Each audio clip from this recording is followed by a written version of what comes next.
An American revolution in talk TV is here. NRA News, Cam and Company on Sportsman Channel. Now join us on the program. Congressman Mike Kelly from Pennsylvania is with us. Congressman, thank you for your time, sir. Great talking to you again. Oh, great to be with you, Cam. I'm actually at the Clarion County Fair, so if you hear the rides in the background and the kids laughing and having a great time, you know what's going on. That is awesome. Please tell me you've eaten something fried.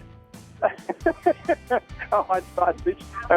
Right now, Sammy Breen and I are together up here from the office, and we just got our hot sausage, and we're gonna go down through the midway here. But we were at a couple of tents, talked to some young people that raise cattle and livestock folks, and just get a chance to see what rural America is. It's such a great part of our country, and you look at it and see what these folks do and understand that they're not looking for any help from anybody. They want to do it on their own. So the self-reliance is still very strong in the areas that I represent, and it's good to see. Absolutely. That's great to hear. I'm going to be going to my county fair in about a month, so congratulations for making it.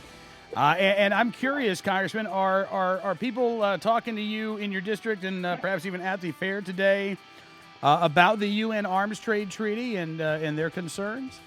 You know what? I was just on in one of the tents where the NRA is set up, and they are very much aware. Their members are very much aware of it. And I have NRA members around me all the time in this district. You know what? I think what's funny, and I don't mean in a humorous way. There's those of us that, and I don't mean this to be disrespectful of those that don't follow it, that are completely oblivious to the freedoms and our rights that are being eroded constantly, and how we have to always be on our toes. You can't go to sleep on these folks, as you know. So I've had a few people talk to me. We had in the district here, Cam, we had over, I think, 25,000 names of people that signed our petition to stop the UN Arms Trade Treaty.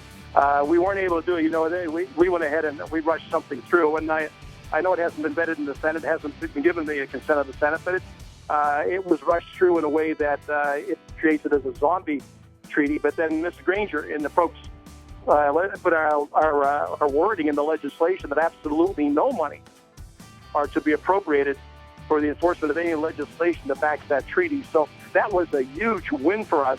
While we didn't get the treaty stopped entirely and we didn't get enough public awareness of it, we do have people out there now that are paying attention. And thanks to you, and thanks to the NRA, and thanks to our members, they're making their neighbors and their friends aware of it, and the great possible loss of our sovereignty over our ability to determine our own gun trade laws. This is crazy. And the only thing that happens with this treaty is, you know, what it does, it can hamstring the good guys, and it opens the corridors for the bad guys. And it just doesn't make sense to me why we would ever have done that. NRA News, Cam and Company, Monday through Friday at 5 p.m. Eastern on Sportsman Channel.